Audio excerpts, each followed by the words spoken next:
Happy Christmas, everyone. I made this oha soup for my family and everybody love it. They can't stop eating it, I swear. So let's get started so you can see how I made this soup. So on a fire, my protein is already boiling. I'm using beef, stockfish, and dry fish, okay? It's already boiling. Go ahead and add your palm oil, okay? This is oha soup, oha native soup. I'm cooking it in an organic way, how my mother used to cook it when we were small. So I hope you travel for Xmas. For me, yes, I'm in the village with my family and siblings doing Xmas, okay? And I'm cooking this thing at the back of our house, the soup, okay?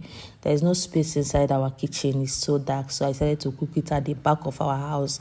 So after adding your palm oil, give it a good stir, all right? Give it a good stir and cover it to cook. So guys, if this is your first time in my channel, kindly subscribe, like, and share. I appreciate everyone. So after covering it to cook for some minutes, go ahead and add your blended crayfish and your pepper. Yeah, so that is blended crayfish and pepper, and also add your salt to taste. So after adding your salt, you need to always give a good stir, like mix, combine, so that your soup will give you the good taste you want, okay? So after stirring everything, you cover it to allow to cook for like 5 minutes. So after 5 minutes, you can see the way our soup is boiling and like everything is cooking so well. Next is to introduce your cocoyam, yeah, your blended cocoyam. This is for thickener, one of the important things you need for this oha soup, okay? And this is one of, as Igbo girl, it's one of our native soup and it's my favorite soup. So if you want to cook this soup, you can watch this recipe and get the ingredients in any of your village markets and cook yours. It's so nice and yummy. So after adding your blended cocoyam, go ahead and give it another good stir. Make sure you always stir well. Now is to introduce your uru. We used to call it oguri in Igbo. So it's another important ingredient for this native soup or her soup. So after you introduce it, give it another good stir. Stir it well, so that your food can get the good taste and consistency you need. So I decided to taste to be sure that the salt and everything is there. So I also added my knorr cube. I was struggling to, break this thing into pieces. I don't know if it's because of dry seasoned it. So I was struggling. So finally, I break them and add my knorr into my soup. It was taking too long. At this point, my hand was paining me.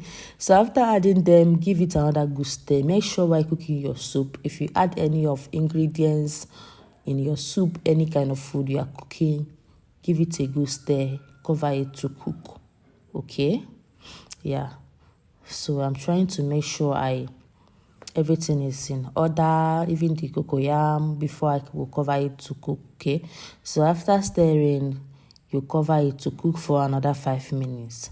So after 5 minutes, you can see the way our soup is boiling. Like my family, even one of my siblings, somebody has already kept her fufu beside, and she was waiting for the soup to be ready so she can have some. You can see the fufu beside. Everybody was waiting, like the aroma from this soup. It was a banger. All right. So I added my uziza leaf. So after uziza leaf, next is to add the oha leaf. The oha leaf, because it's oha soup we are cooking. So you add a good amount of oha. If you are cooking yours, if you know the one amount you want to add, you can add. So this is me adding for my own. So guys, if this is your first time in my channel, thank you. Thank you for your support. And don't forget to always subscribe, like, and share. If you have any question you want to ask about this oha soup, native soup, you can kindly drop it on the comment section. And I'm here to answer everybody. Any question you want to ask, how I do this one, blah, blah, blah. Just comment on the comment section. I am ready to reply you. So at this point, I added my oha leaf. You need to stir it and cook it for like 2 minutes so that you can get the taste you want for the soup. It needs to cook for at least 2 minutes, 2 to 3 minutes before the soup is ready. So after adding it, you need to always give a good stir. You can see the way I always stir the soup so that all the ingredients can combine together, okay, so that one part will not be tasting different. So at this point, I decided to also adjust with salt because I tested it before and it still need a little bit salt. I decided to add a little bit and give it another good stir. Okay, I didn't show you guys when I covered it the last time, but at this point, I think our soup is getting ready. Okay, you need to cover it and allow the oha to cook for like 2 minutes. So after 2 minutes, our oha soup is ready to eat. You can see at this point it's already ready. Everything is well cooked. Okay, so I decided to dish for my sibling because she was like, I can't wait to taste this soup. The aroma was coming in her room, the way the aroma was entering her room. But I have to also taste this soup. At this point, it's already done. Okay, so I decided to have a taste before I transfer the soup for her. You can see the way I was tasting it. I swear. Thank you for watching, and don't forget to subscribe, like, and share. Bye.